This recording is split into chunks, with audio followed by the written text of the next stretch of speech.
Salish peoples who have lived in the Salish Sea Basin from time immemorial. We express our deep respect and gratitude specifically to the Squamish and Port Gamble Skellum tribes for their enduring care and protection of our shared lands and waterways.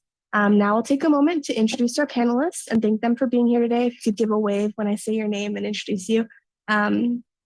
Jacqueline Jones is the Associate Behavioral Health Program Director.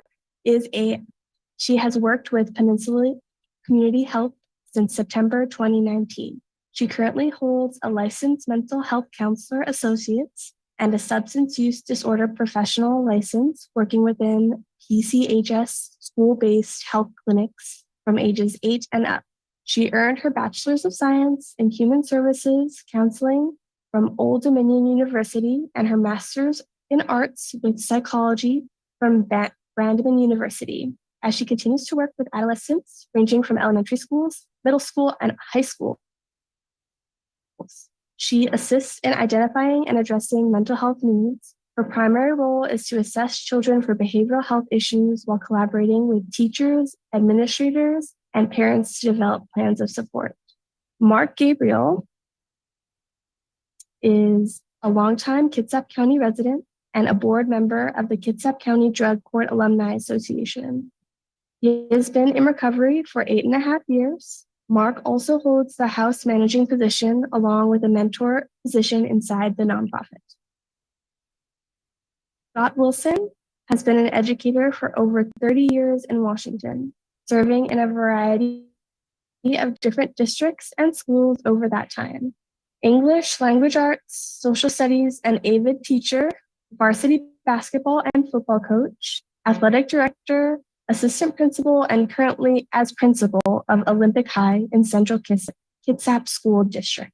Scott is married to Amy Wilson, a middle school ELA and SS teacher, and is a proud dad to 3 great kids, Zach, Hannah, and Ben. A strong advocate for kids, Scott is passionate about creating opportunities for young people to take on leadership roles in school and within the community. Regan Stark is the Director of Behavioral Health for Peninsula Community Health Services. She is a current adjunct professor in the Human Services program at Olympic College. Previously, the program manager for Kitsap Recovery Center, she started in the field of chemical dependency in 1999 and has worked both in public and private sectors. In 2012, she earned her Master's of Arts degree in psychology from Chapman University. She completed her clinical work in structural family therapy, person-centered therapy, and emotionally focused therapy in private practice. Stark has spent much of her career working with clients who have experienced trauma and opened her practice to assist clients to overcome these experiences. Ms. Stark approaches therapy from a client-centered and strength-based perspective. Ms. Stark continues to further her education in trauma and sexual assault and has completed trainings with the Office of Victims of Crime, Center for Children and Youth Justice, and Washington Coalition of Sexual Assault Program. Dwayne DeBach has been providing direct substance use disorder treatment services for adolescents in Kitsap County for 2 decades. He does assessments, individual and group sessions, case consultation, collaboration, and referral. His areas of specialty include substance use disorder, licensed, mental health disorders, sexual identity issues, trauma-focused care, self-harm, depression, anxiety, PTSD, and more. He has worked in many different areas of treatment. He is currently at Kitsap Mental Health Services and was previously employed at Kitsap Adolescent Recovery Services in Kitsap County Juvenile Department, Drug Court, Individualized Treatment Court, Girls Court, and Diversion. His goal is to help as many patients with co-occurring disorders to be healthy, happy, and productive people. All of the agencies here today would like to extend a big thank you to our panelists for being here and extend a warm welcome to the community members who are here today. We thank you for your interest in substance abuse prevention and your interest in improving the community. We will be starting the town hall with a presentation by Jason Kilmer, followed by a question and answer session with the panelists, and we'll end with the opportunity for you, our community members, to ask the panelists a question. Dr. Jason Kilmer is an associate professor in psychiatry and behavioral sciences at the University of Washington School of Medicine and an adjunct associate professor in psychology. Jason serves as an investigator on several studies evaluating prevention and intervention efforts for alcohol, cannabis, and other drug use by college students. In addition to research and teaching, he has worked extensively with college students and student groups around alcohol and other drug prevention programming, and the presentations throughout his career, including student athletes, fraternity and sorority members, resident life, and first-year students, both at UW and on over 125 campuses across the nation. Early in his career, Jason worked for 10 years as an addictive behavior specialist in the counseling center at the Evergreen State College in Olympia, Washington. Then worked for 10 years as the LiveWell Assistant Director for Alcohol and Other Drug Education in LiveWell Center for Student Advocacy, Training and Education at UW, formerly Health and Wellness. As faculty in the School of Medicine, Jason continues his direct work with students through presentations for intercollegiate athletics and residence life. Jason also serves as the chairperson of Washington State's College Coalition on Substance Misuse, Advocacy, and Prevention, CCSAP. Jason has been project faculty for several national learning collaboratives in the U.S., including NYU's National College Depression Partnership, Dartmouth's National College Health Improvement Program, and the NCAA's 360 Proof Project.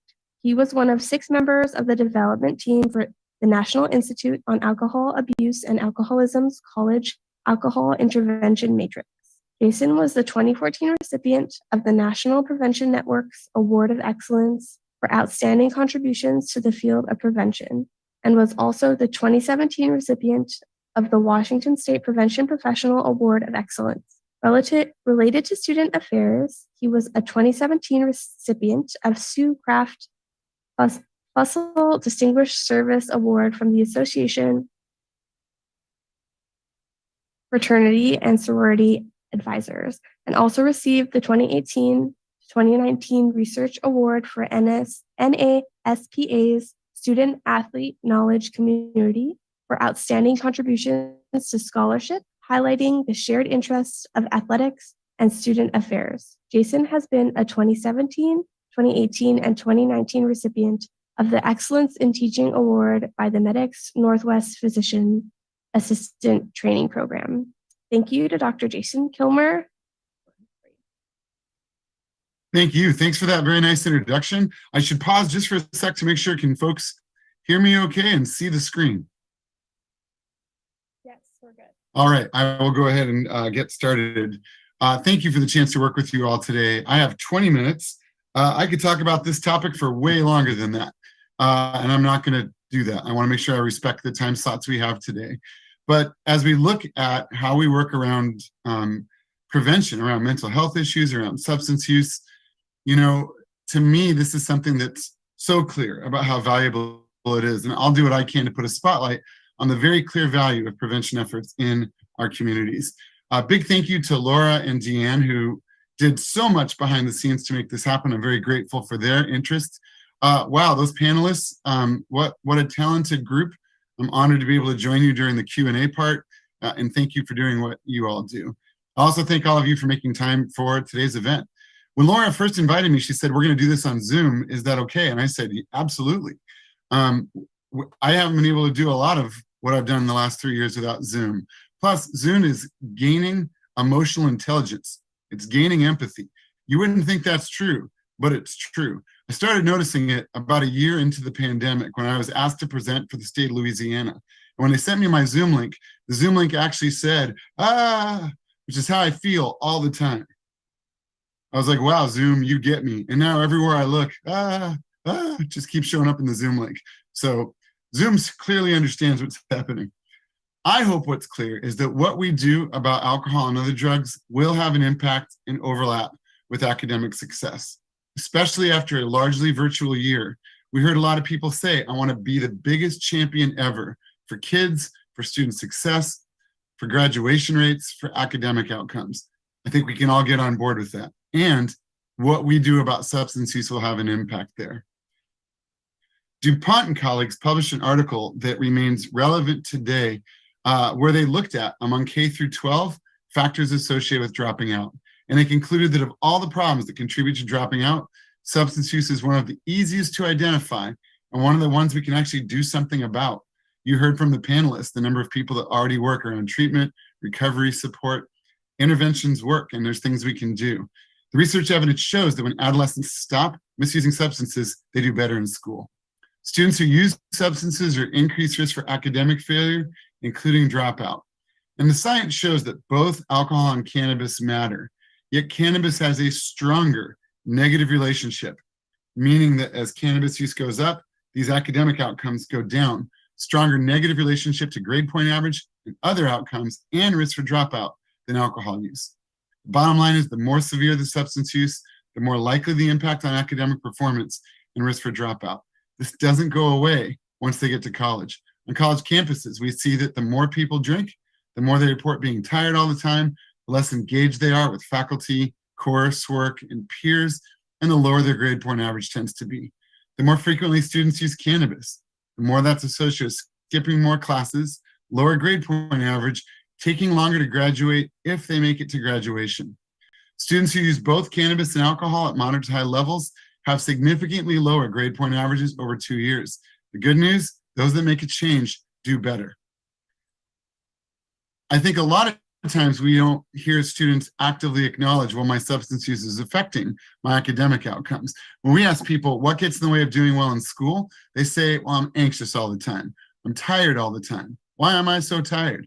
I'm stressed. I think there's a backdoor, if not front door way to highlight that what we do about substance use affects those things. This article by Roars and Roth is amazing.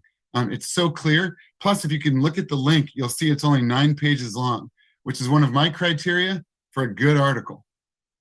I always hate when people send me articles that are like 50 pages long. They're like, hey, Jason, you should read this. I'm like, you should read this. But Roars and Roth explain that if you want to have a perfect night's sleep, it should look like this. REM sleep is rapid eye movement sleep. It's where we do our dreaming. Non-REM are the other stages of sleep, and probably most well known is stage 4 or deep sleep.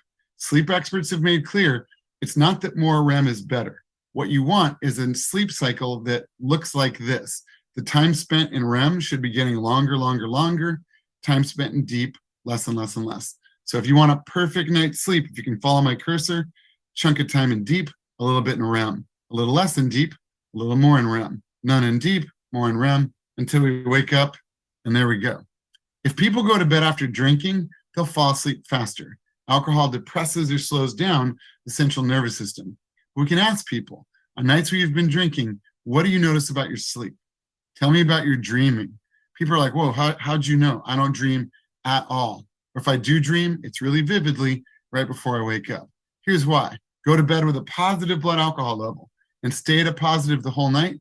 The brain waves needed to kick into REM sleep don't happen. That will account for someone's sense that they didn't dream. It's because they genuinely didn't enter REM sleep.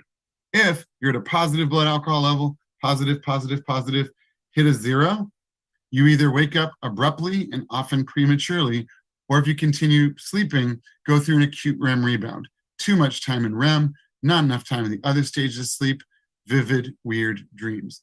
What's the impact of a night of REM-deprived sleep? We see increases in sleepiness, anxiety, irritability, and jumpiness. All packaged nicely with a quality of sleep that wasn't so hot. Use multiple nights in a row, these effects are additive or cumulative. Take a night off, the body plays catch up. We have all had the next night's sleep, whether you've ever touched a substance in your life or not. Why do I know that? Because lots of things cause REM deprivation, including not sleeping. Sleep deprivation. Think of the last time you were up all night, or you only got an hour or 2 of sleep. The next day, if you can pull it off, you sleep for 8, 9, 10 hours. How do you feel when you wake up? Tired, groggy. It's like, how do you feel tired? You got 10 hours of sleep. Because quality different than quantity. I can't graphically show you insomnia any better than right there.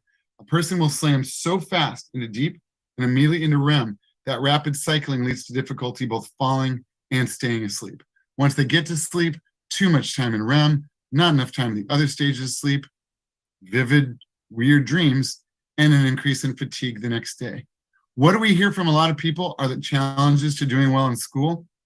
Anxiety, stress, and sleep problems. You can see that all three of those could be made worse by drinking at night. They could be flat out caused by drinking at night, meaning that if people are avoiding substance use, you'll see improvement in all of the symptoms that appear on the screen, as well as improvement in sleep quality. Independent of academic performance, if someone says, I'm struggling with feeling down or anxious, or I'm on edge, clearly what we do about substance use and nighttime substance use will affect those symptoms. People say, well, what about cannabis? What does that do? So like with alcohol, onset of sleep could be more rapid. Cannabis has sedating, sedative, and sleep-inducing hypnotic properties. What we hear from people is after cannabis use, they say, I feel like if I sleep hard. I sleep and I mean it. And I don't dream. What they're calling sleeping hard is stage 4 or deep sleep gets extended. Why don't they dream? Because there's no REM sleep, just like with alcohol. Next day, we see increases in sleepiness, anxiety, irritability, and jumpiness.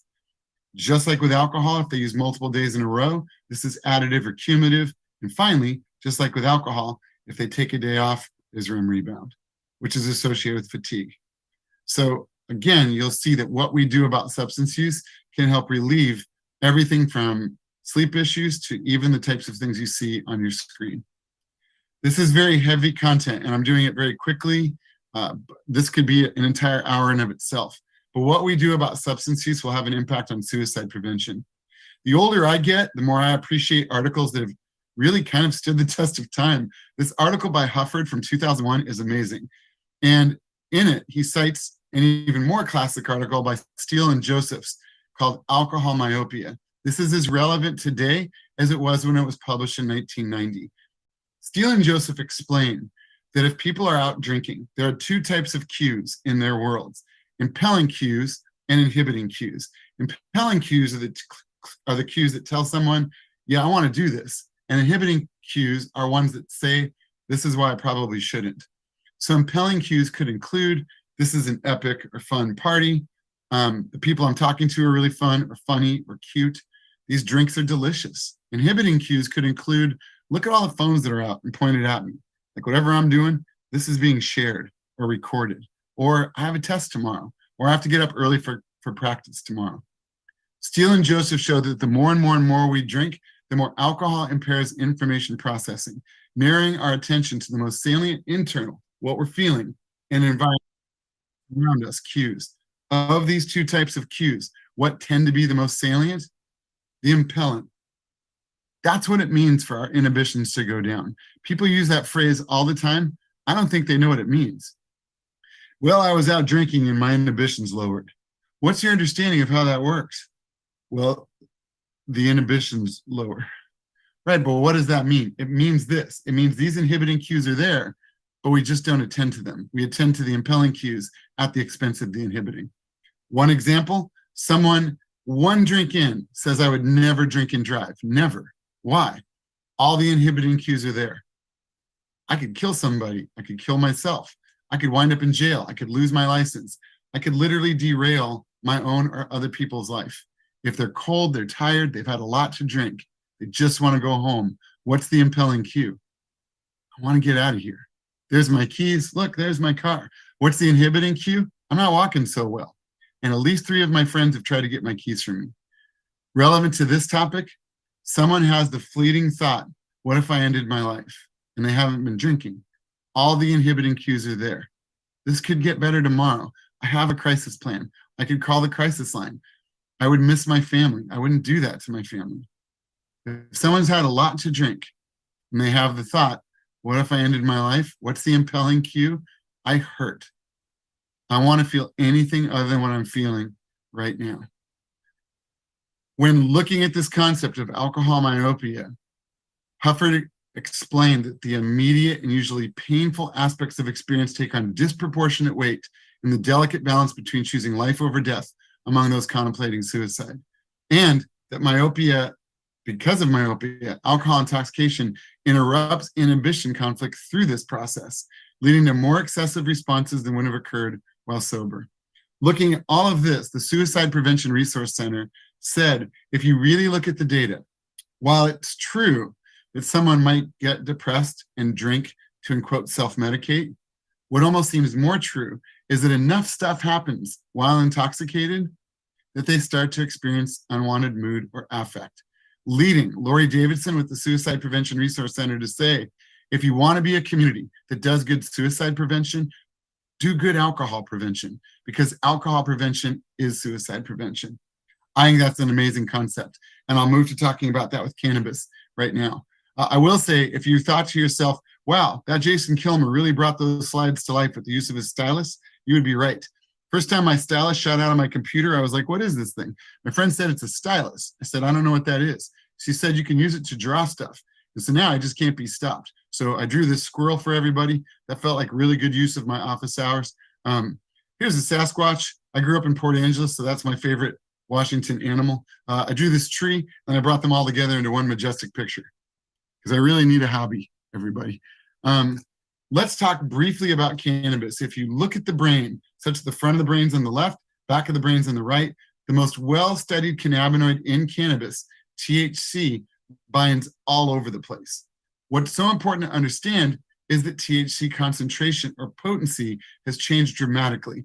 Scientists consider the strong stuff anything over 10%.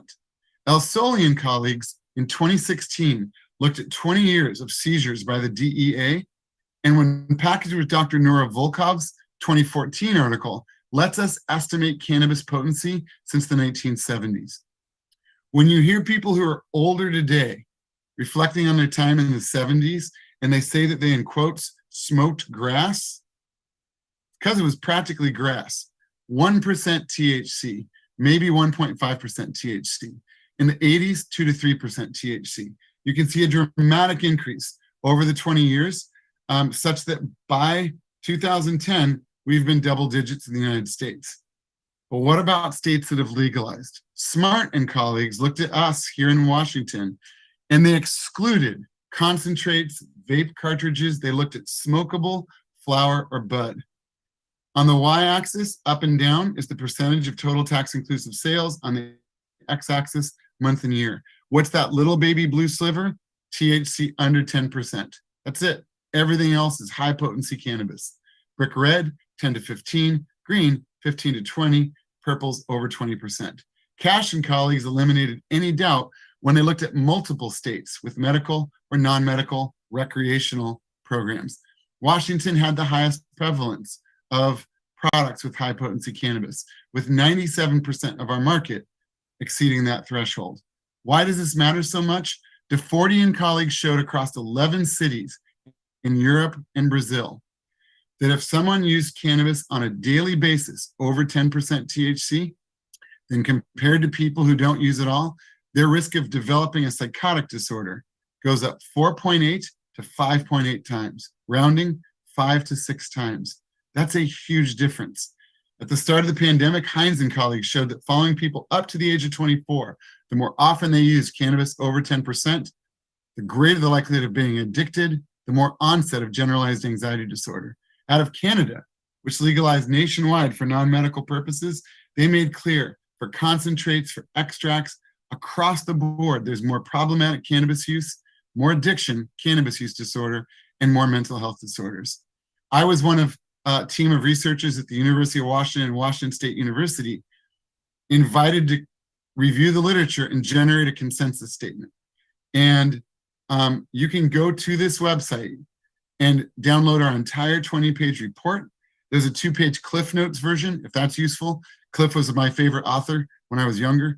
But what we concluded is this high potency stuff is no joke, especially before the age of 25. When you look at the overlap of substance use and mental health issues, we see that there's strong evidence that particularly with adolescents, young adults, college students, the more often people use high potency cannabis, the more they're seeing unwanted outcomes, including the risk of getting addicted. If you're thinking, wait, it's addictive? Yes, it is. And that's not new. The terminology has changed. We have a substance use disorder expert on the panel who can point out that we used to talk about substance dependence and substance abuse, we now talk about the concept of substance use disorder. And based on the number of symptoms people endorse, there's a rating of mild, moderate, or severe. I want to show you this. This is not causal, but using data from the National Survey of Drug Use and Health for people in America over 18, in this bluish purple color, it's people with a past year cannabis use disorder. In yellow, no past year substance use disorder. You see a 6-fold increase in serious thoughts of suicide, 7-fold increase in making a suicide plan, 7-fold increase in attempting suicide. What we do about substance use will have impacts in more than one domain. And finally, I worry about how many, when I hear about younger people reporting, well, I use cannabis because it helps my blank, I worry that it's actually keeping them from getting help on those issues because they might be managing addiction. Dr. Christine Lee asked incoming first-year students, tell us why you use cannabis. And they said lots of things. I like getting high. I like the feeling. Gives me something to do with my friends. Helps when I'm bored. Makes things more fun. Music sounds better. It's cool. It helps me celebrate. But they also said it helps me relax, helps me sleep, cope when I'm depressed, relieves stress, helps when my appetite sucks, reduces anxiety, alleviates physical pain, helps when I have a headache. Is cannabis addictive? Yes. Are there even clear criteria for cannabis withdrawal? Also, yes. What are those criteria? Keeping this list in mind, it's this list. They include anxiety, sleep problems, appetite problems, depressed mood, and headaches. If someone concludes it helps their anxiety because every time they don't use, they get anxious, that's withdrawal. And if relieving that anxiety occurs when they use the substance, that's making withdrawal symptoms stop. So in wrapping up, what we use on college campuses is the College Alcohol Intervention Matrix. And there's a quote that feels very relevant. Don't just do one thing, consider a mix of strategies. Your best chance for creating a safer campus, you could substitute the word community, could come from a combination of individual and environmental level interventions that work together to maximize positive effects. I agree. And this mix includes policies, but then enforcement of those policies, education, prevention, intervention, treatment, and recovery support. Yet, we need to make sure people are getting access to these. There's a quote that I've cited for years, looking at how we put evidence-based strategies in the hands of communities. And Fixon and colleagues said, the use of effective interventions on a scale sufficient to benefit society requires careful attention to implementation strategies as well. One without the other is like serum without a syringe. The cure is available, but the delivery system is not. You could have the greatest program ever for mandated students if they've gotten in trouble, but if you don't have consistent enforcement of policy, the cure is available, the delivery system is not. You could have the best recovery support available in the community, but if people don't know how to access it, the cure is available, the delivery system is not. So I think we need to look at delivery systems. I think one of those delivery systems are parents or caregivers. From the most recent Healthy Youth Survey, when you ask sophomores in high school, 10th graders, do you think your parents think it's wrong if you use cannabis or not wrong? When kids say, I think my parents think it's wrong, 5% have nevertheless used in the past 30 days. When kids say, my parents wouldn't care, 32% have used. I'm principal investigator of our state's Young Adult Health Survey. And when we ask 18, 19, and 20-year-olds over time who use cannabis, where do you get it? We've seen a decrease in getting it from friends. Don't worry about all the numbers, but I've highlighted in yellow what's going down. Getting it from friends and getting it from someone with a medical card, which makes sense because medical dispensaries closed. What's going up? Giving money to someone to get it for them. We saw the first non-zero numbers during the pandemic and stealing it. But we see an increase in youth saying, I got it from parents with their permission. I don't know if the parents are unaware of the change in potency, the mental health risks, the academic outcomes, but they can be our partners in prevention. StartTalkingNow.org, available in 37 languages, talks about ways to get this started. LearnAboutCannabisWA.org/parents has a guide to preventing underage marijuana use. And for people that are parents of college students or soon-to-be college students, collegeparentsmatter.org. I'm married to a 6th grade teacher who was grading an assignment, and I'm like, wow, that's a super awesome parent who's very influential, or there's the chance that they may have broken their child a little bit. The assignment was, here's a blank map of the world. Please label all of the continents and all of the oceans. And one of the kids in her class labeled Africa as Africa by Toto, who of course is the band who sings about blessing the rains down in Africa and also sang the song Rosanna. That kid's either hilarious or those are super influential parents who need to fix that. If there's a limited budget for prevention, invest in evidence-based strategies and then implement them with fidelity. Do it well, do it right. Prevention is worth investing in. Take it a step further. Consider where your delivery systems lie within that mix of strategies that you have. I'm a fan of prevention. If people don't seem on board with prevention, tell the story differently. Show how what you do in one domain pays dividends elsewhere. Transform the narrative to make clear why prevention matters. I will leave you with this as we move into the discussion. And it's the story Winnie the Pooh from A.A. Milne in 1926. We need to tell a story in more than one way to get people on board. You have that ability. When you wake up in the morning, Pooh, said Piglet at last, what's the first thing you say to yourself? What's for breakfast, said Pooh. What do you say, Piglet? I say, I wonder what's going to happen exciting today. Pooh nodded thoughtfully. It's the same thing, he said. When people say, well, we want to make sure we're doing what we can for student success, it's the same thing. Alcohol, other drug, mental health promotion, prevention is the same thing. When people say we need to address mental health and coping, it's the same thing. What we do about substance use will have that impact. That was 22 minutes. I'm sorry I went 2 minutes over. That was a lot, but I want to thank, again, Laura, Deanne, all the panelists. I look forward to the conversation that we're going to be having. I realize we're mainly talking about youth, but especially with so many high school seniors turning 18, if it's helpful, there's a QR code that you can look at. I'm part of a team that developed and is being made available for free in Washington State, a tool for 18 to 29-year-olds in Washington, where they answer a few questions and they get information about their alcohol use or non-use, cannabis use or non-use, how they cope with stress, lots of these things. This is free. If this is helpful, especially for those of you that work with 18-year-olds or older, I wanted you to be aware of that. Thank you for the chance of working with you tonight, and I look forward to the panel conversation.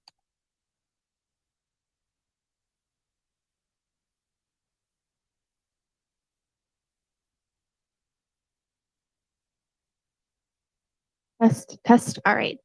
Thank you. Thank you so much, Dr. Jason Kilmer. We'll be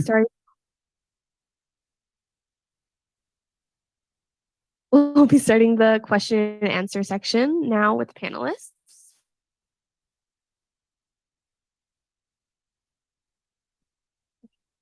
The first question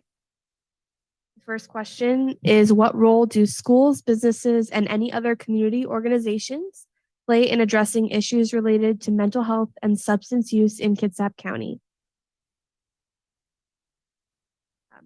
How do we want to do it? Do we just want to go down the line, or? Okay, sounds great.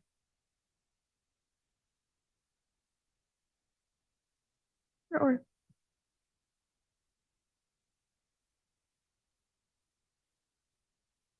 so the microphones are in front of you, and Sydney's showing you how to use them.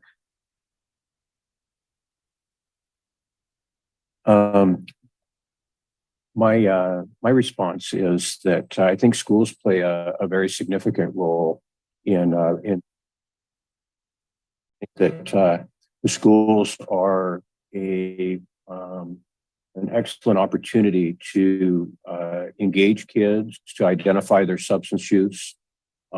We know that there's a lot of substance use that goes on in the schools, and that is well known. And I think that the schools have administrators and teachers, counselors. In some schools, we have SAP, and we can identify the kids that are in the school, and hopefully get them engaged in services. It's really a tricky and difficult piece of what we do, is to get them engaged into services.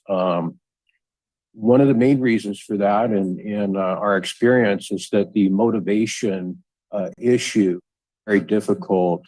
The kids don't ask for help typically. They have to be somehow engaged in those services and identified.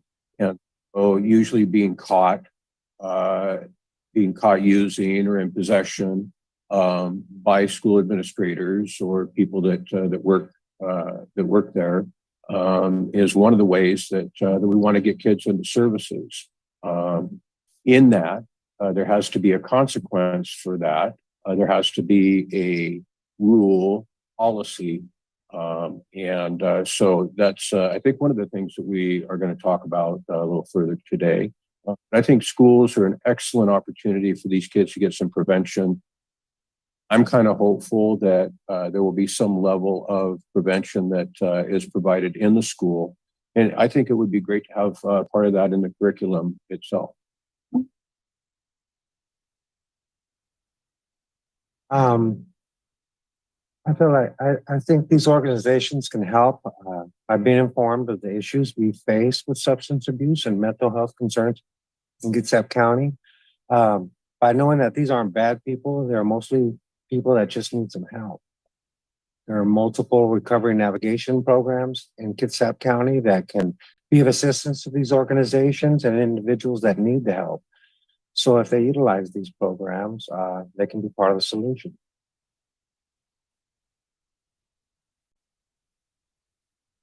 Working? Okay. I'm a principal of the high school, Olympic High School, to be exact. And I can tell you that as an educator, and I speak on behalf of all educators, that we come into this profession as being solution oriented. And we see every day the impact of what drugs can do on our campuses with kids. My own son, my youngest son just graduated last year, and we're talking about how vaping is a problem in bathrooms. I kept on talking about bathrooms, and he corrected me and said, "Dad, they're not bathrooms. They're vaping lounges. They have toilets in them." And he was joking, but really that's kind of what's become, because we could do this all day long. I have a security team. I have a fantastic team of assistant principals and dean of students and teachers who go into the bathrooms on a daily basis, and it's something we battle all the time. We could go all day long and spend all our time doing this. But the reality is we're solution oriented. We're trying to find ways to help kids every day. And we identify the problem, right? We recognize it, we identify it, and then we try to solve it. And so we partner with outside groups. We work with our district and other schools, and it's a constant battle that we're fighting every day.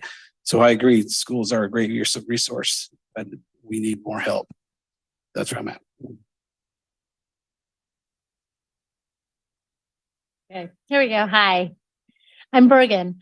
I'm speaking as the administrator, I think, for Peninsula, and Jackie Jones is going to speak as a counselor. And so I have the honor to walk beside a lot of school districts and do prevention and intervention services in the schools. We are school-based health clinics inside schools that are offering substance use disorder, mental health inside the school. So kids are getting service while at school, medical and behavioral health services. I also have the other side of this. And so the high school kids potentially are landing at OC, and I'm adjunct faculty over there.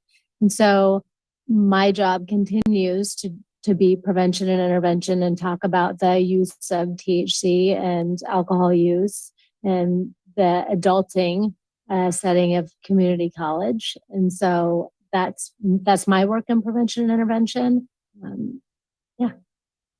Let Jackie talk about the counseling part. Okay. All right. I think as a clinician, I think it's looking at it as a whole person approach, not just with our schools, but also with our businesses, but as well as our community organizations. It's the ability to have these open conversation about the truth of what's happening within our schools and with our adolescents. Regardless of what they're telling us or how bad it may be, because the prevalence is there of continued use, starting with our middle schoolers as well. Having these coalitions, having these town halls, and having these open, honest discussions about just where our youth are at today and what is happening, not only within our schools, but in our backyards, but in our communities. And just being able to have that communication also with our kids. to have an open and frank conversation of like, listen, we address this now before as adults, it becomes more of an issue.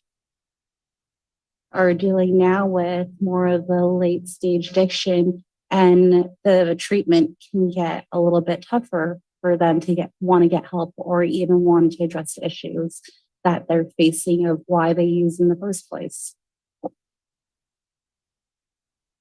You. Question number 2. Sorry, Jason. No, that's okay. Did you not? They told me all the panelists were answering that first question. Did you want me to do this one? Yes, you're correct. My Okay. bad. Thank you. I was like, I've been voted off the island already. So when I look at this question, what role schools, businesses, and other community organizations have, I think it's realizing that we all are on the same team. I think they all can be partners in prevention. And I think what's important is doing all that can be done to support prevention messages and not doing things that would promote mixed messages. I know there's research out of Oregon that has looked at, for example, the more that 8th graders and 11th graders see access to cannabis storefronts or people holding signs advertising it, the more that's associated with their own use of cannabis, and the more that's associated with their perception that it's not that risky or not that harmful. So what that would mean is, I mean, certainly places are allowed to advertise, but it's equally supporting health promotion messages, it's equally supporting social norms content, it's equally promoting messages that are about prevention. Work done by Richard Scribner's team in Louisiana showed that when there's so many pro-substance messages, that a lot of those health promotion messages kind of get lost in the shuffle. So it's just making sure that prevention has a really great voice. I also think just promoting access to getting support or help if needed. The more we can do to make sure that people know how to get support, the better. Now we'll move on to question number 2. What are some of the factors that contribute to substance use in Kitsap County that we could have an impact on, and how can we address those factors? We'll start with Mark.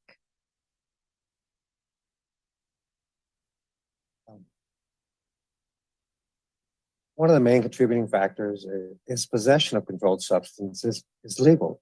Public consumption of controlled substances is also legal. You may not drink alcohol in public, but you can use drugs in any way in broad daylight without repercussion.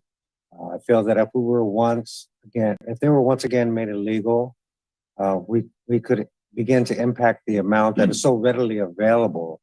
And then doing this would possibly reduce the amount that's being used. Unfortunately, it's a simple truth that any one of us could walk down the street with just a few dollars and get an amount that would literally kill us. And it's everywhere. And they are making these things are aiming for children. They create these substances that look like candy. And so I personally feel that if it were once again illegal, it'd be difficult it would be hard for there to be so much.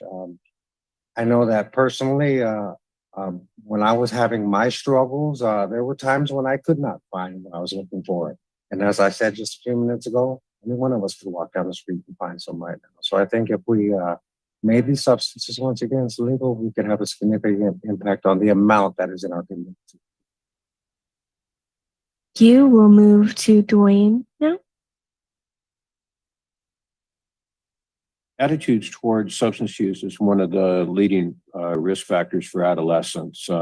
If an adolescent thinks that the substances is harmless, they're much more likely to use. And legalization of marijuana, cannabis, and alcohol, having the state's age of 21 for these substances, we know that the age is 21, but if the kids are getting it at a younger age, they don't see age as really being a barrier. And I think as a team, we can encourage by discouraging substance use. Access to substances is another real concern. The availability in schools, the community, stores has a direct impact on their substance use. Also, the availability of substances in the home.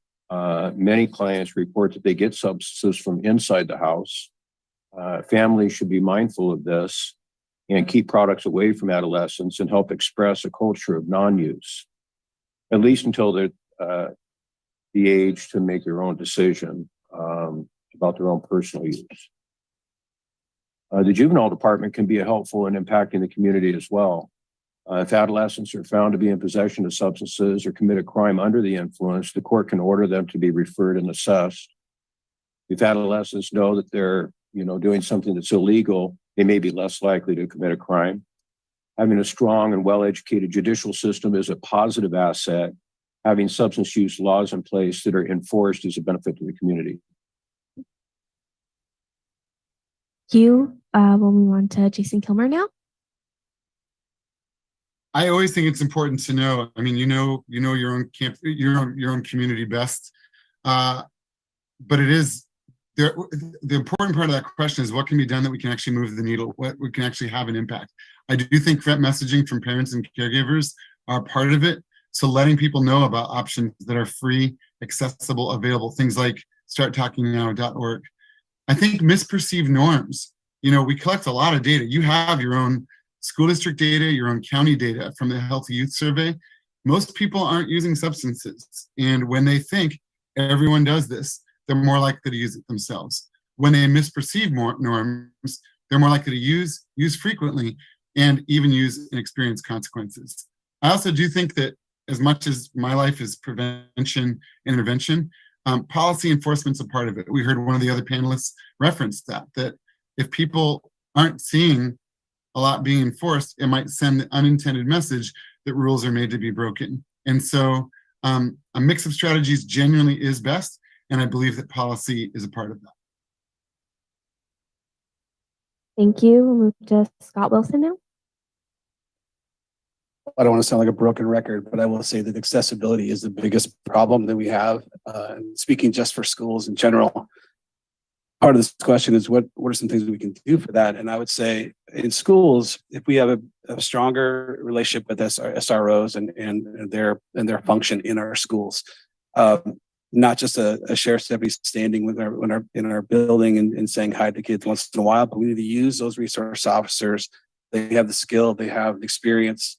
They know what's happening out there. And I think if we had a better, I don't want to say relationships, I think we have a great relationship with the sheriff's department, but if we had some kind of system in place where they are going into our classrooms and educating our kids and working with our kids on accessibility and the dangers of drugs and alcohol and what they see, what they experience on the streets in their department, that's what we really need. Because right now we have resource officers in our schools, but I don't think we're doing a very good job of utilizing those people to help us. That's one resource I think we need to focus on. Thank you. I'll move to Jacqueline. No? It's looking at all the possible risk factors involved, environmental, family dynamics, relationships, and peers. It's encompassing everything that can, on an individual risk level, that can influence an adolescent from using. Sometimes it might be a genetic predisposition of substance use as well. So taking into account everything and anything that can possibly be a risk factor for adolescents, and just diving in and trying to kind of tease out and understanding where it hurts the most and the reason that they use and what they're running from. Thank you. We'll move to question 3 now.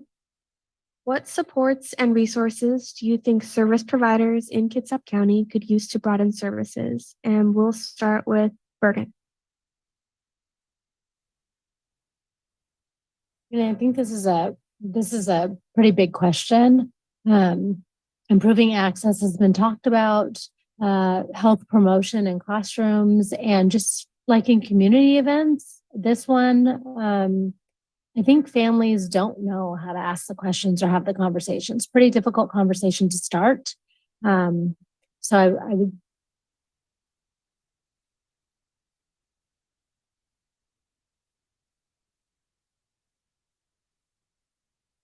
Hear me? Expanding the integration of services and understanding what that means. We have a lot of great resources. I'm biased. I live here. I've worked in this community for a long time. And we got a lot of good players doing the right thing. And I think we understand that we can wrap around our kids and all work together as a team. That's important. Brainstorming about our workforce shortage. Behavioral health in general is struggling.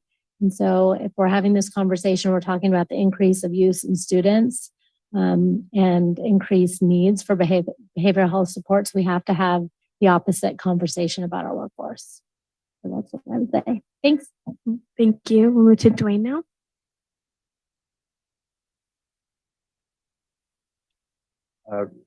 Referring adolescents to the appropriate agencies for services is important.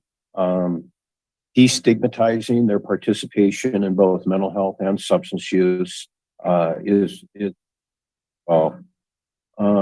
many times just picking up the phone to help make the call can making that call for them can be a barrier to get into services if they need to.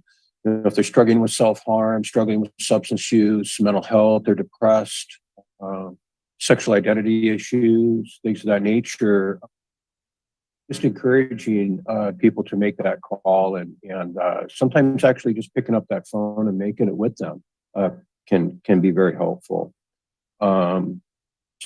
Encouraging them to go to services, to get those services. And, kids don't drive. And so they really need help facilitating, getting their transportation and that sort of thing, both to and from services. Thank you. We'll move to question 4. What are things we can do to better help support children's mental health in our community? And this question is for Scott. Well, I would start with recognizing the fact that to talk to our kids now with what's happened in the last 5 years, particularly with the pandemic and what's going on in schools. When you have a conversation with our students, they would tell you that we ask them, like, what do you see yourself doing 10 years from now, or 20 or 15 or 30 years from now? They really don't see their future. They don't. A lot of our kids just think the world's just going to blow up and go away within the next 100 years. They have no idea. They just don't see their future. And so our work really, especially at Olympic High School, is just trying to find ways to get kids to start thinking about what they're going to be doing next, right? Making a plan. And that's been our theme this year. And in conversations with my team in particular, we try to figure out ways to give kids a sense of hope, sense of resiliency, and really just thinking about what's around the corner. And so one of those would be, we could have a better partnership with our parent community, getting more volunteers in our schools. I've asked several times in newsletters and different formats, and honestly, it's an issue. We can't get parents to come into our schools, just stand in the hallways and just walk into bathrooms and check on kids and get into class and that kind of thing. I have one parent who consistently comes since I've asked, only one. And my newsletter goes out to 1,200 families. So that's a problem. So we need to build those partnerships with our families. Also with our businesses that are out there, small and large. If we can have more opportunities for kids to find hope by doing internships, job shadowing, whatever, give them a sense of what can happen for them. Because right now they're fatalists, right? They have no idea what they want to do, and they're just giving up on that idea. And so the easy out on that is turn to drugs, alcohol, or some other illicit behavior. We need to find something for our kids to do. That's the bottom line. Thank you. I'm going to move on to question 5. What protective factors could we promote as a community to reduce the risk of substance use in youth? And I'll start with Bergen. So we promote family programming. We go into classrooms, talk to students. During the pandemic, we offered parenting classes to deal with the pandemic and the way students were adjusting to being at school and learning through Zoom and being with their children all the time, which is an adjustment for most parents. And so we offered how to have those conversations with kids about depression and risk factors, what was going on. They were being isolated. We still do that. We still offer groups, parenting groups, discussion. We do go into classrooms and talk about both behavioral health and substance use disorder. We also have conversations with our kids, like how are we, so you saw what we did last year in the school, what worked, what didn't. I need feedback, right? Like if I'm building program and systems, I need to know like what's not working for you. Please tell me, how can we adjust? So that's part of it. The other thing is this promoting mental health discussions in the school, like having the discussion about what does depression look like? How can I help a friend? How do I know if what I am hearing from a friend is scary? Like, when do I tell an adult, a trusted adult, about what I'm seeing in another individual? How do I do that and also still have a friend? Like, those are big discussions for kids. And I think those are discussions that are hard for adults to have. Like, when do I know if somebody needs help? How do I give somebody a lifeline? If we are not having those conversations and not normalizing them, our kiddos aren't either. And so I believe in peer mentorship as well. I think we need to have youth voice, like what's working? How can we help? What are we saying? I've had those conversations with the students that are my patients. What are we not doing? What are we missing? And so that's some of the feedback that I've received, is that not everybody's taking this seriously, the behavioral health needs. We do need to talk about it more frequently, but we also need to see students on the other side of it. So thanks. I'll move to Mark now.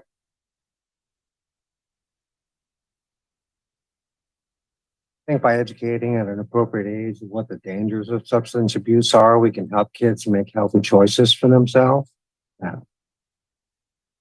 There's a lot of kids who have already experienced a lot of difficulties with their substance, wound up in places like our juvenile facility here in Kitsap County. Currently, because of COVID protocol, we don't allow programs like Alcoholics Anonymous and Narcotics Anonymous to go in and speak with these children and share their experience, strength, and hope with them. Kids tend to trust another individual who has experienced some of the same things they have gone through and have found a solution. So I think if we allowed those type of programs in to these facilities again, it would be a tremendous help. I personally have been on panels that have gone into the juvenile facility and later on have seen kids wind up in meetings. There's a lot of young kids in meetings nowadays, and I've seen them wind up in meetings and begin to engage in recovery. And that's an amazing thing. Also, because of COVID protocol, these programs aren't allowed into the adult jail either. So I think if we allow these programs into the adult jail, that we could also begin to carry the message of recovery to those adults who are struggling with substance abuse. And it's just a fact that when children see their parents acquire these tools and recover and begin to live that lifestyle, it gives them that much better of a chance to also have those tools for themselves. So I think that would be a great asset to our community to once again allow those programs in. And as I said earlier, if these substances weren't so readily available in public, I think it would have a great impact on these risk factors. You will go to Jason now. Thank you. I love this question. And there's an article that came out 8 years ago that I think is so amazing. And it talks about how do we promote positive expectancies among kids? And a study by Stoddard and Pierce found that positive future expectations are higher when that collective sense of buy-in, optimism, confidence in the community is high, when youth are engaged in community activities and youth report a sense of hope and purpose. And they showed that the effect of community-oriented resources on positive future expectations worked better when there was that sense that hope was real, that hope could be strengthened and developed. One of the conclusions they found was that those that felt safe and valued in their community may be more willing to provide services to others in their community and work to actually have an impact on change. When we as adults model behavior that promotes safety and value, that becomes contagious, like in a good way, contagious. And they literally said that communities that demonstrate a willingness to be there for others, to intervene for the benefit of others, may lead kids in the community to recognize their importance and the presence of help and assistance when necessary. So if a kid's thinking, do I ask for help, when they've seen help offered, they may be more likely to actually look into that. They also showed that when we can do things that foster and strengthen a sense of neighborhood, collective optimism and confidence, and enable youth to become involved in what we do as a community, that's beneficial too. The final thing they showed is that the way communities view youth can influence hope and purpose among adolescents. I'm making this number up, but if you have data that 99% of adults in Kitsap County are rooting for kids, let them know. When you have data that show most people want to see kids succeed, let them know, because when kids know that, the science shows that matters. Thank you. Thank you. And now to Jacqueline.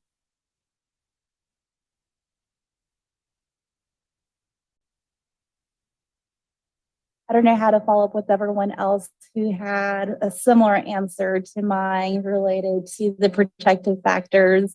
I think it's just, again, through increasing communication and conversations with our youth, our adolescents, our adults, our providers, and just having that honest conversation, but also creating strong bonds with the family of how do we even start that conversation with our child.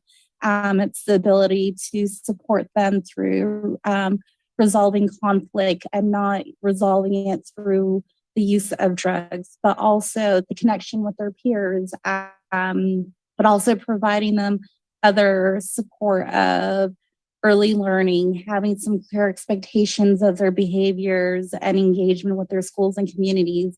And sometimes, as Bergen mentioned, having a mentor there just to help kind of guide them through the different paths and phases of life that one can struggle with. I think it's through by treating and fostering resiliency too. Our adolescents are risk takers, and they're in an age where they're also exploring themselves and different things, but also understanding that, you know, sometimes we do fall, but we do have the ability to bounce back up. And teaching them that resiliency can also help them increase their own self-image and positivity within themselves to continue to walk down a better path that they would like to create for themselves. Thank you. We'll move to the last question. We've talked a lot today about some of the challenges our community faces when trying to address mental health and substance use. Our last question for you is, what gives you hope in this area? And we'll start with Dwayne.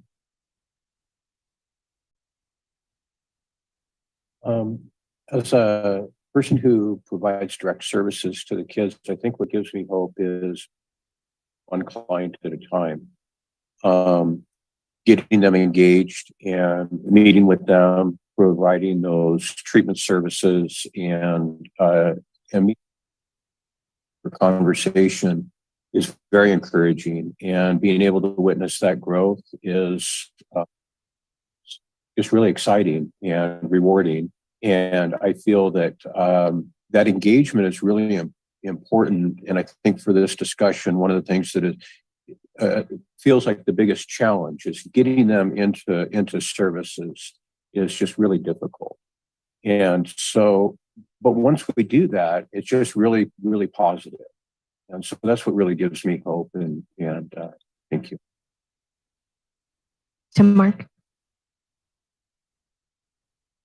What gives me hope is that in Kitsap County, we have a tremendous recovery community. You literally can go from one meeting to the next all day long. There are thousands and thousands of individuals in our community living full lives based on the recovery that they have. We have a tremendous amount of programs and facilities. We have behavioral courts, drug courts, all that give structure and support to individuals who need that to once again become responsible, productive members of society. But the amount of recovering addicts we have, it's a great thing because these organizations that we have are doing a tremendous job, but the therapeutic value of one addict working with another is without parallel. When you are able to sit down and talk with someone who's been through that level of hell, has experienced the things that you've gone through, and be able to trust them and share that, it's extremely helpful, and it helps people to come out and begin to engage in recovery. So from my own experience, I can say that that gives me hope. Thank you. Move to Scott. Well, I think probably for the most part, what gives me hope are the kids themselves. At Olympic High School, I really feel like we've made a turn in the last month or so, in particular with our students. We have a strong ASB group, kids who are really concerned about change and making positive change in our school. We also have a group called our Pulse Panel, and that's just a group of kids who really just give us the pulse of what's going on in our school. And I'm really proud of those kids because they tell us what's up, and they're not afraid to tell us the truth. And we have a great relationship with those kids. And out of those conversations, we've learned a lot of things about what's going on with our kids, not just within school, but outside with families. And I'm relieved, or I'm happy to say that these kids want to see a change in their school. They're tired of walking in the bathrooms and being in the cloud of vape smoke, for example, or they're tired of kids being bullies or harassing other kids, either online, social media, which is a big problem everywhere. But they want to see change, and they're starting to be vocal about that. And it's a little bit of a movement, and it's really healthy. Recently, we just had an empathy assembly at our school, and Bergen, did you get a chance to see that? It was really cool. It was great. And although the focus of that assembly was really about kids using racial slurs and inappropriate language and those kinds of things, what came out of that is other conversations around how we need to treat each other and how we need to look at ourselves and take care of ourselves. So a lot of things that were brought up today around accessibility in advertising the good parts, some resources that we have, because I have a whole sheet here that I brought just as a resource to look at of all the resources we have within our school district and in our school and outside as well. Like Bergen said, they're on our campus. We have these clinics that are with us. We have a partnership with KMH. We have partnerships with all kinds of services, Boys and Girls Club, YMCA, all these things. The work really is our kids want to see some change. So it's up to us as adults to figure out a way to make that happen. And I think this particular event we're having tonight is a good step in that direction. We need more of this. And so I'm hopeful with that. I think our kids want change, and we need to help them out. Thank you. Mr. Bergen. Like Scott said, I'm hopeful when I'm sitting with patient students who are talking about the empathy assembly, right? Like they're hearing what's being said. They want change to happen. They're risk takers, like in a good way. They're having courageous conversations that are difficult. They're entering new space. We've gone through a whirlwind, of course, we all know, in the last few years, and the resiliency is pretty amazing. They may be doing it in a safe space and pondering ways to enter those conversations, but they're doing it, right? Like that's pretty cool. This is hopeful, right? All us hope dealers doing this thing, right? That's pretty cool. That's pretty cool. I'm hopeful. Move to Jacqueline. I think it's the students that I work with day after day that comes in not really knowing how to even start a conversation or to let me know what's going on, because they're meeting me for the first time doing a 60-minute intake and I'm divulging into their deepest secrets. But yet when there's that therapeutic trust that is established and you see the want, but not really knowing how to start, and you get to watch that process, gives me the hope of change can happen. And it's just with one student at a time and their wanting and willingness to make that change for themselves. I'm just their cheerleader. I always tell them I am there to support them, and that's my job. Thank you. We also have representatives from the sheriff's office here to answer this question as well.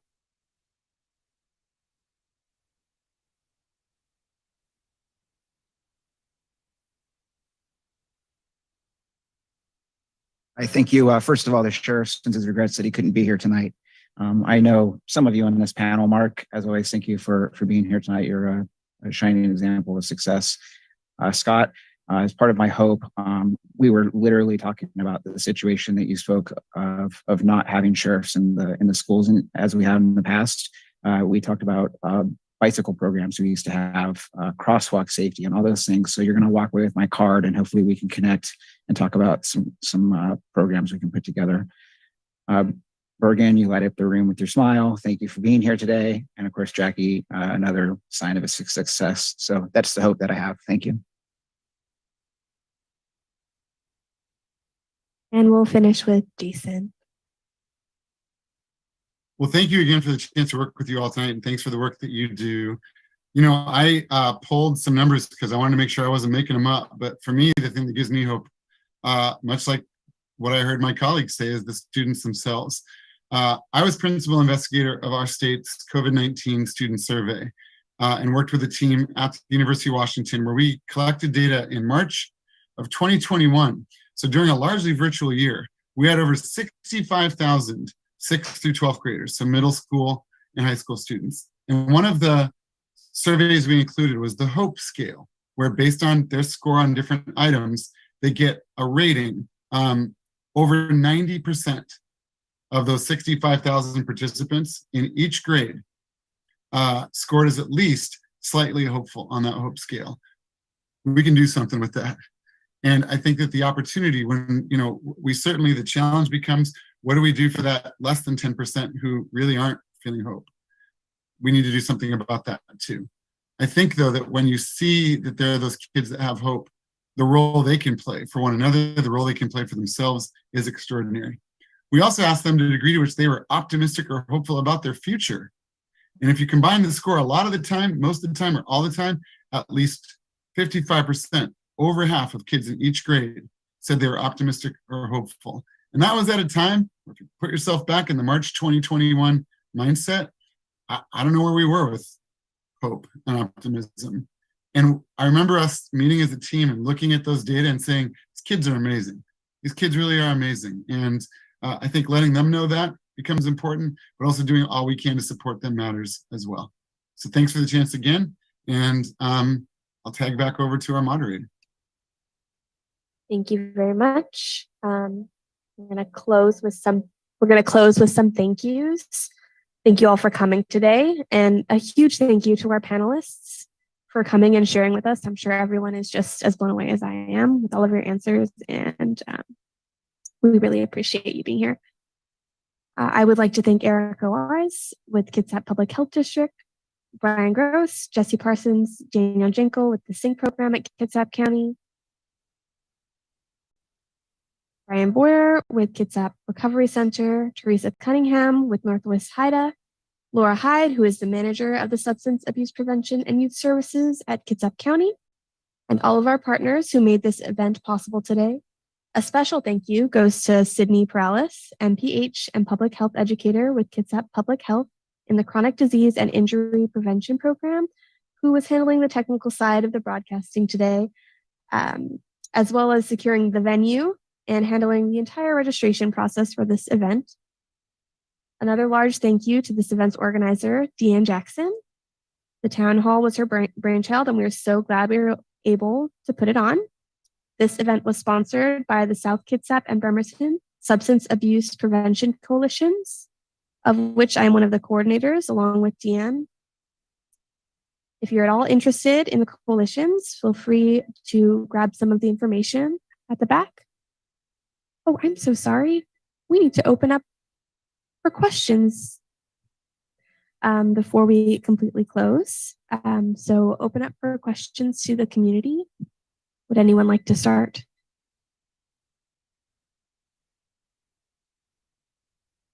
I have a question in the chat. The question is, are there any proven evidence-based techniques that have shown a way to influence teens regarding drug use? An example is the Just Say No campaign of the 80s, which didn't really work at all. Open to anyone who'd like to answer. I can just say that there's a lot of data on impacting perceived norms.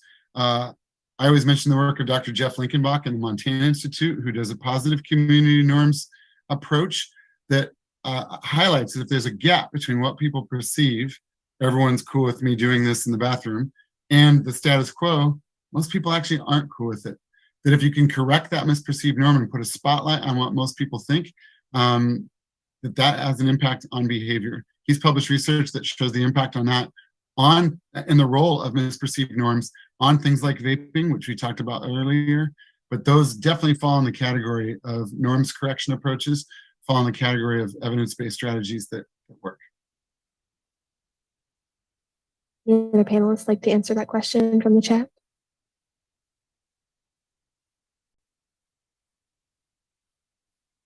Questions online? Any from the audience here?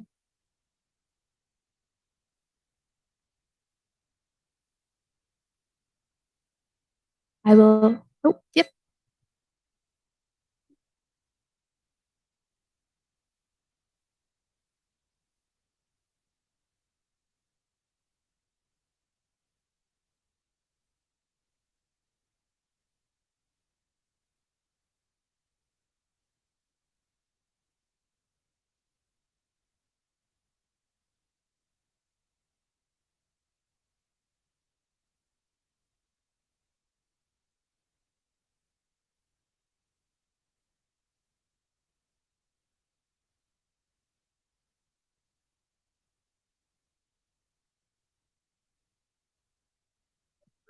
They're still technically legal, but it's not an enforceable law.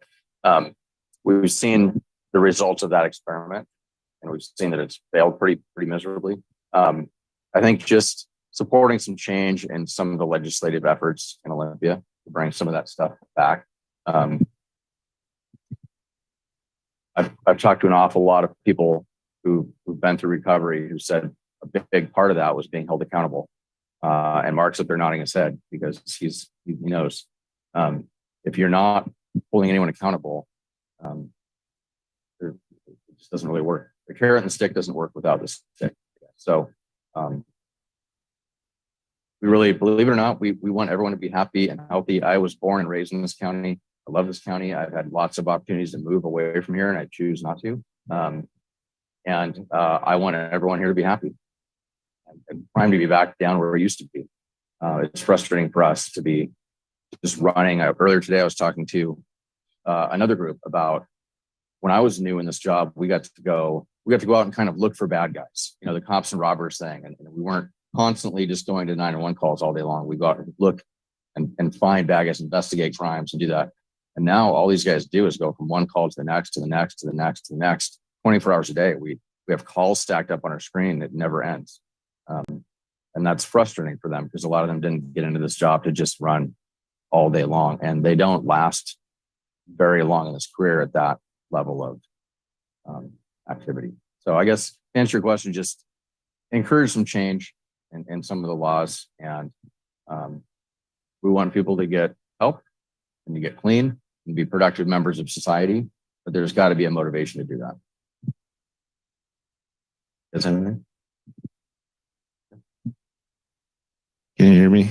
So I think there's this whole idea that we want to decriminalize addiction, and I'm not disagreeing with that at all. I think that people who suffer from addiction, they have an illness, and we want them to be better. But what we did was we took away the accountability side of things with the changes with the Blake decision, and without replacing it with anything sufficient. Okay, so we took away that ability to put them in treatment in our jails. All right. We took away that accountability side. What did we replace it with? What options did we give people to get clean? What motivations did we give them to get clean? And so, like he's saying, changes in the legislation. If we're not going to reverse it, what are we going to replace it with?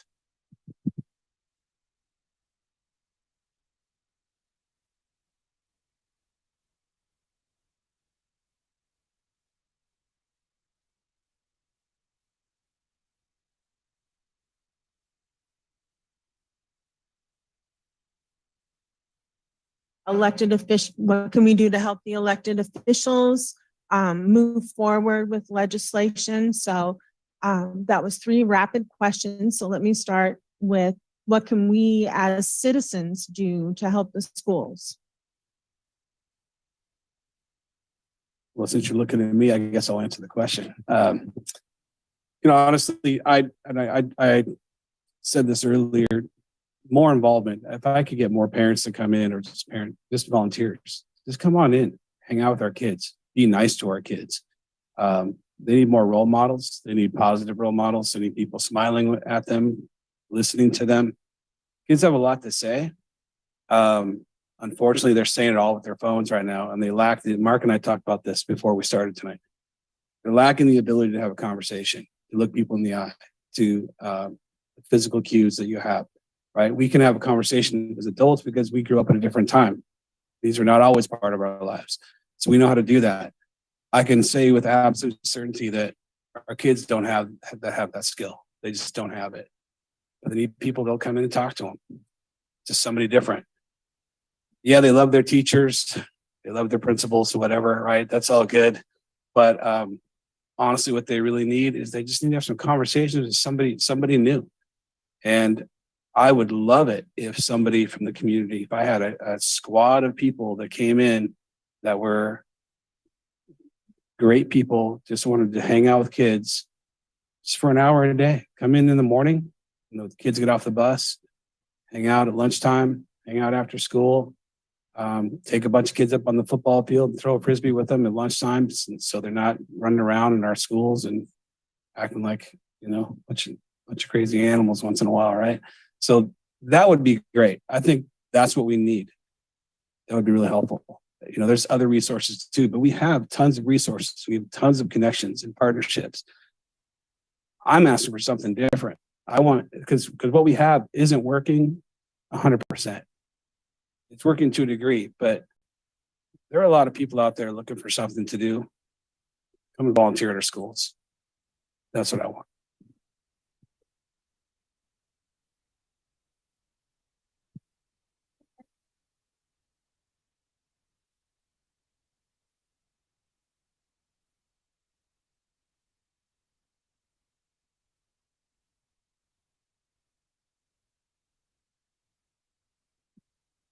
So from my personal experience, the community can help in ways like, if you have someone in your life that is struggling with addiction, it really helps to go to Nar-Anon or Al-Anon and learn how to love that person that is struggling, how to love them in a healthy way and not enable them.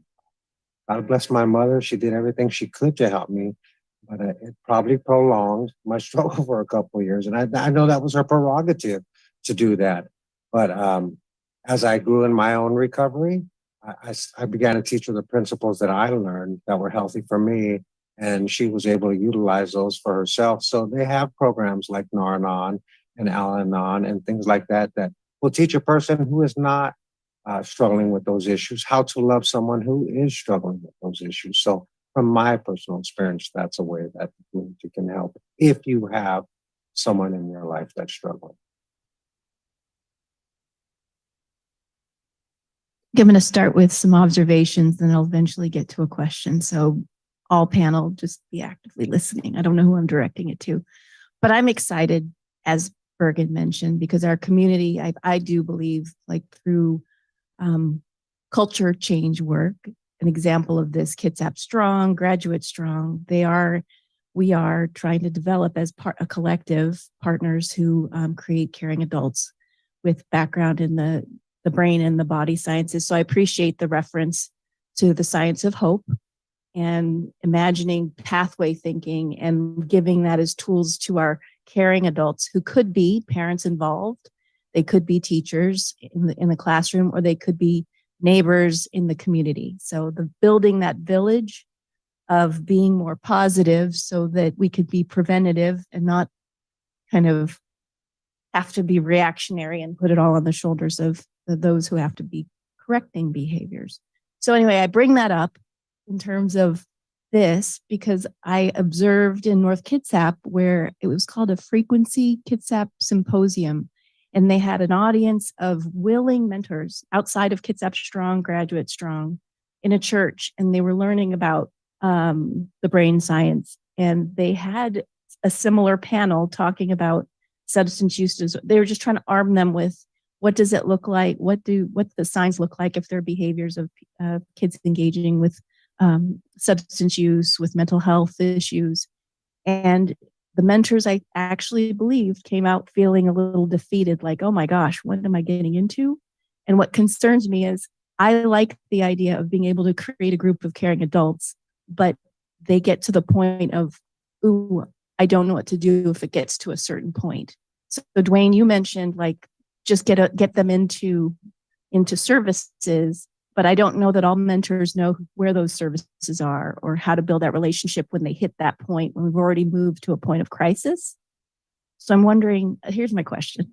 I'm wondering what's the pathway for us to build relationships for those caring adults so they know how to work with the schools or who to work with within the schools, or when there is a mental health or a substance use support issue, how do they know the next step so they don't feel like now they've just inherited something that's too overwhelming? I think age has a little bit to do with that too. If you're talking to a 10 or 11-year-old, your conversation is going to be a little bit different.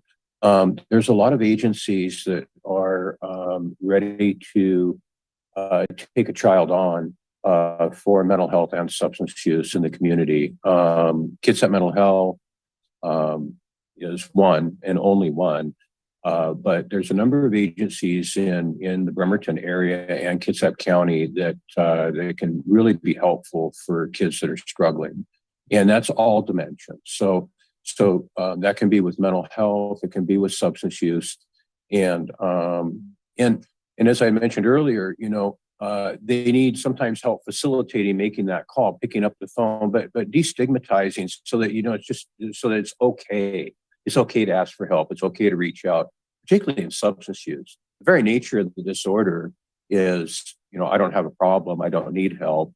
And it's very difficult to get people to ask for help. The kids that I work with, they don't come knocking on my door. They're not knocking on my door asking for help. They had to get into the system. And that's where we really have, there's a huge gap right now. And in my opinion, the pendulum has swung so far that we have legalized everything. We've made everything okay. And now we have this, we're really struggling in school, in treatment, in mental health. And we really need support. We need awareness in the community, and we need people to step up and really take it seriously, as was mentioned earlier, because it's very concerning. And I have 10, 11, and 12-year-old kids that I'm working with. So we're not just talking about teenagers. We're talking about very young people. And so I hope that kind of answers some of your question there. And it can be deflating sometimes. You had mentioned that kind of not knowing what to do, but there's resources out there, and there's we've all got cell phones. We can pick up that phone and get those kids into services. And we talked a little bit earlier about prevention, and I'm really glad that Scott was talking today. But at the high school level, what we're talking about, and the kids are telling me how much they're vaping in the bathrooms and how much use is going on at the school. That's not prevention. That's too late.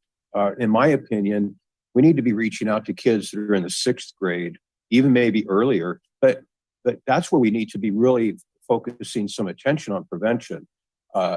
We have a policy in place to where to go with the kids that are, if you get caught with an ounce of marijuana at school, there needs to be a consequence for that. And that person should be referred to services.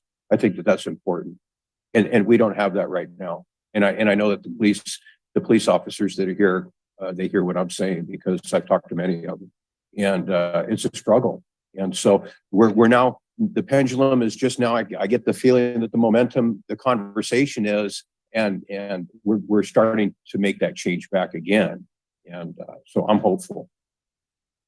I hope I answered your question okay. My thought is more inspired by something you said, Scott. And yes, shameless plug. I do coordinate the Bremerton and North Kitsap Substance Abuse Prevention Coalitions. But one of the things that I have been very adamant on from the beginning, they are not the coalitions of Deanne. They are the coalitions of the community. It's the voice of the community. And it's about relationships. We're not the ones doing all the frontline services. We are working in partnership with our community. And what we want to do is better. We want to be more connected with each sector of the community. We want to be connected with our youth and our parents and law enforcement and our service providers across the board. We are a community together. And whatever that takes, whoever you are here in this audience, be it face-to-face, in person, or online, we want to reach you so that we can support one another, so that we can be prepared to be that protective factor for our kids. And a conversation and a sidebar, Scott, I think we should talk, because I think we should put together a grandparent brigade, because there are a lot of people that care about kids that maybe don't have young ones in their life anymore, but they still have the energy and they're not working full time. I'm sure there's a lot of them that would love to be there and just to support our kids. I'll leave my card for you. It's like we have one in the chat. Are there methods for correcting those misperceived norms that work? How do you get that data out to kids in a palatable form? I saw that in the chat and I answered in the chat because I didn't know if that was what you wanted me to do. But I will say that there are individually focused approaches that address correcting misperceived norms. Those include personalized normative feedback, personalized feedback interventions. One of the ones that are probably most common and reach the most people are social norms mass marketing campaigns. You hear people sometimes talk about social norms in general, and it's putting that spotlight on what that healthy majority decision is, particularly if there is a gap.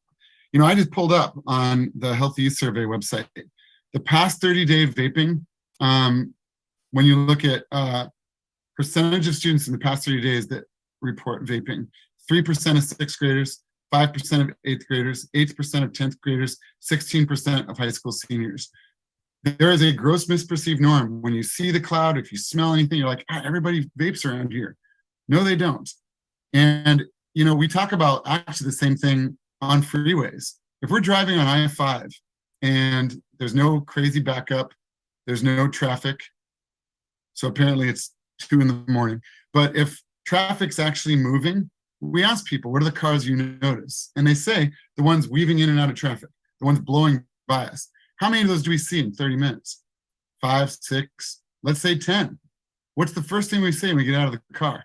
Everyone drives crazy around here. No one knows how to drive. We don't notice the hundreds doing exactly what we're doing. We notice that extreme. That's what happens when you smell weed.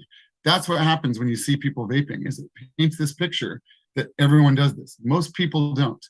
And so there was a comment, when people are already vaping, is prevention too late? I mean, I would say prevention can happen across a range of spectrums.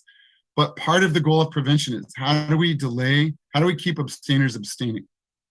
And I do think something like a social norms approach can do that. The other thing we try and do, though, with things like those norms correction is, what can we do to keep any use that's out there, keep it from progressing any further, or ideally take a step back? And those are among the ways that we can do things like that.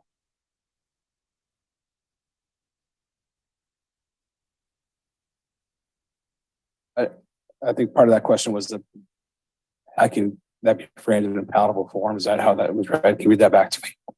How do you get that data about misperceived norms out to kids in a palatable form? Yeah, and I can't help. I mean, I believe everything Jason said was fantastic and it's correct. The problem I have, and I have to say this, you know, I work with teenagers, and what's cool today is not going to be cool tomorrow. So you talk about palatable form. Our experts are kids, and so I would rely on, like the Pulse panel I mentioned earlier, our ASB kids, our kids who do not participate in drugs and alcohol. I would ask them, how can we get this message out there in another way? What's the cool thing to say now, right? Because it changes every day. I don't know. I don't know if there's any other way to do that, because I think as adults, we feel like we have the answer. We feel like we nailed it, and then it's a great plan. And then and we embark on that plan, and, you know, we work with the sheriff's department. We work with all the different services and outlets that we have out there. But then we realize that we need to change the game plan immediately. So I agree 1,000,000%. I agree 1,000,000%. And I'll take it a step further and say we pilot and we encourage people to pilot images, taglines, even what font you use. So I think you're very, very right that if people go that route, you can provide the data, but then how you do it in a way that seems believable and digestible, it's having that youth involvement is key. Totally agree.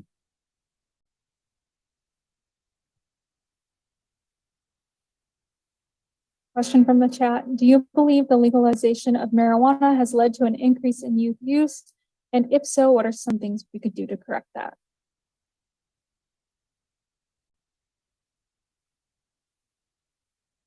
Go ahead, please. I'll defer to the groups in the middle. Yeah, everyone's looking at me, so I'll answer.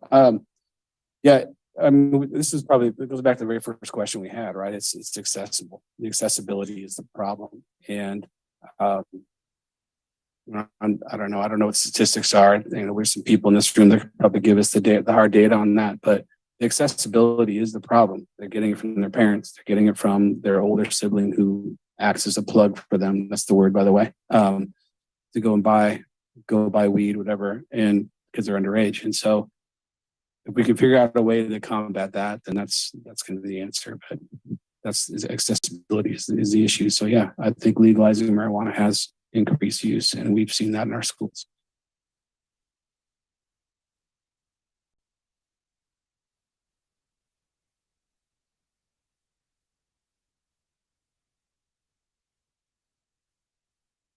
I think it's back to you, Jason, if you wanted to continue that.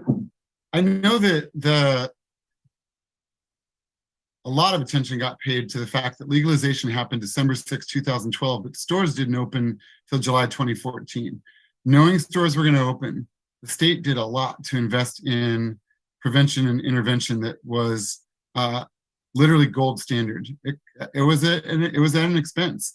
Gil Botvin developed a life skills program, which is across the board, like how we talk to people, how we refuse offers, how we look out for friends. They did a lot of that. And when they first looked at tracking rates of cannabis use, there wasn't an increase among youth. And people were quick to say that wasn't a fluke. That was hard work to try and do that. Yet we have to keep our foot on the gas to make sure that we still keep doing this. What I mentioned in the chat when I was answering to the person that posed that question was, in the data we collect on 18 to 25-year-olds in Washington, we have looked over time, and we have seen that after implementation of Initiative 502, after stores opened, and following looking at new cohorts of 18 to 25-year-olds over time, we've seen a significant increase in any past year use, at least monthly use, at least weekly use, at least daily use. And unbelievably, even an increase in endorsing 2 or more symptoms associated with cannabis use disorder. So in that age group, we've definitely seen an increase. And when we do a deeper dive for some of those variables, the one gaining access to a legal market, the ones 21 to 25, are driving some of those increases. So, you know, there's always limitations to looking at aggregate data, but we certainly have seen the most significant increase in that 18 to 25-year-old age group.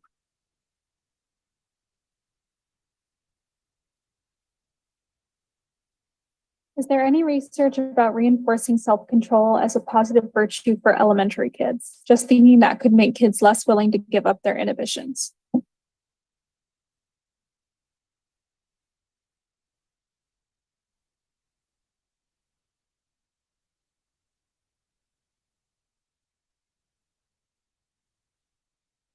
Great question. I don't know that we have an answer for you. Do we have any other questions in the chat? Do we have any other questions in the room or comments?